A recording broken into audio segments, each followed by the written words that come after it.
What's up, everybody? This is John from Lead Personal Fitness. Today, I want to talk about after the challenge. So what that means is, there's in the fitness world, there are, every facility does some type of, whether it be a weight loss challenge or accountability challenge or some way for you to kind of, up the discipline, maximize results for a certain amount of time, whether it be 4 to 16 weeks, depending on which challenge that you chose to do. And pretty much, look, this is something that people get fired up over, where they're like, hey, you know what, I can commit to this amount of time about really locking down and really getting in. And it gets people kind of in the door, I guess you could say, of health and fitness to make themselves better.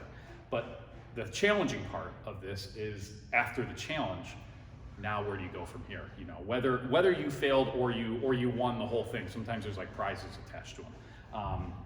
Whether you came in dead last or you were first, you are still going to have trouble with your mindset of going in after the challenge, because now that pressure, that was a lot of pressure, is kind of gone, and you don't really, and a lot of people don't know how to kind of transition, whether it be mindset wise, which is really what it all comes down to, but nutrition wise, like, hey, how do I keep eating after this? Because maybe you had some strict protocol that you wanted to follow, or also exercise, like, say you signed up for the gym that you did the challenge at. Well, how do I, do I still come 6 days a week? Do I come only 3 times? How am I going to keep doing what I'm doing? And, with these challenges, we always tell people with our challenges is that this is a long-term thing. We can get you to lose this crazy amount of weight in the shortest amount of time possible, but I'm more worried about the long game, because I know after the challenge, it's tough.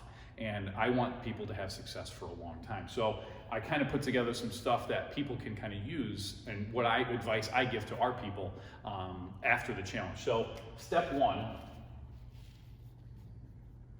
okay, is reevaluate. Okay, and it's more reevaluating the challenge itself.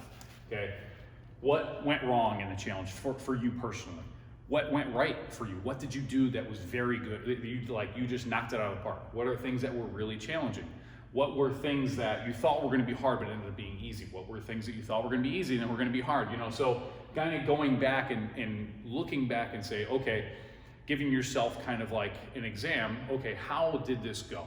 What can I keep doing? What did I like about this? Say the workouts that you did, at the gym that you were at were awesome, and you want to keep doing that. You know what? That's great. But say the nutrition, that was like the hard thing. That was like, the workouts were easy for you, but say the nutrition part was like super tough. So what we usually tell with people is like, you know what? If the nutrition was hard, say say that's your biggest challenge, I'd say, usually there's like, 4 to 7 recipes that people kind of have for, let's say dinner or lunch.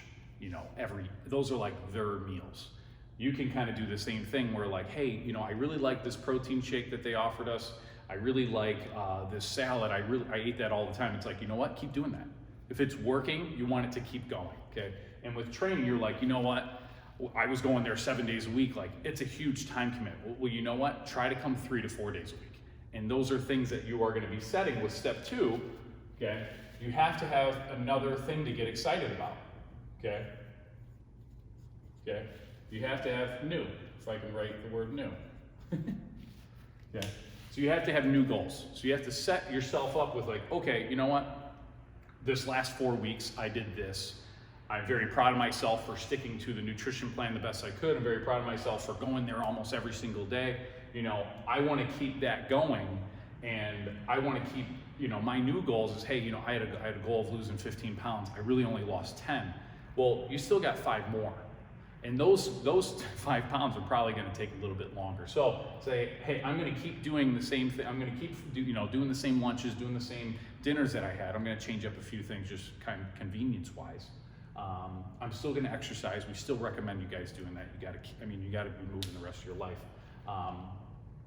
And then set up these new goals. And then the problem is you have to keep that gentle pressure on you the entire time, because there was a lot of pressure before the challenge or during the challenge, and then afterwards you kind of feel like, oh, I need a break, and you kind of relax. You can only do that for like a day or two, and then you got to go back in. You got to say, okay, This is a long-term thing. I need to set goals for myself. So the next 4 weeks, I'm going to be doing this. Okay. Okay.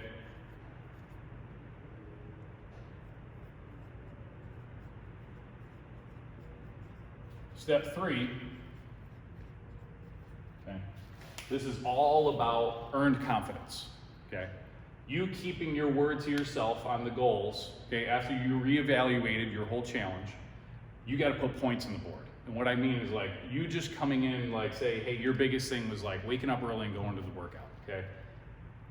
You got to keep doing that to put points on your board in your own life, earning that self-confidence, because when we stop feeling like we're actually progressing or putting points on the board, okay, that's where we start dipping down and going right into a valley and not feeling good about ourselves. So the biggest thing with all these challenges and everything is, people come out of the challenge on a huge high, typically, okay?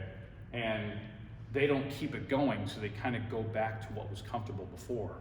And you have to keep getting uncomfortable and keep putting points on the board so you can keep building that confidence more and more and more and more and more. Because like a year from now, after you did the original challenge, if you kept putting points on the board, you're gonna keep having success, and that's gonna keep you going long term. Now, you don't have to go nuts like you did during the challenge typically. We just wanna be a toned down version of that and have that gentle pressure on ourselves to prove to yourself that you can keep going after the challenge. So this is a very tough subject for people to come out of, because you come out on such a high, and then the pressure is gone, and then some people kind of dip right down into being, not so happy with themselves after they did so well. I feel like they throw it away. So, biggest thing is, after your challenge, you have to reevaluate yourself. You have to say, okay, what worked, what didn't, and then make your new plan of, okay, well that worked, I still need to work on this part, okay, I'm gonna do that, and then I'm gonna daily put points on the scoreboard so that I can earn some confidence and feel better about myself. So if you guys have any questions on this, please feel free to reach out, and we'll help you if you got any questions. All right, thank you, bye.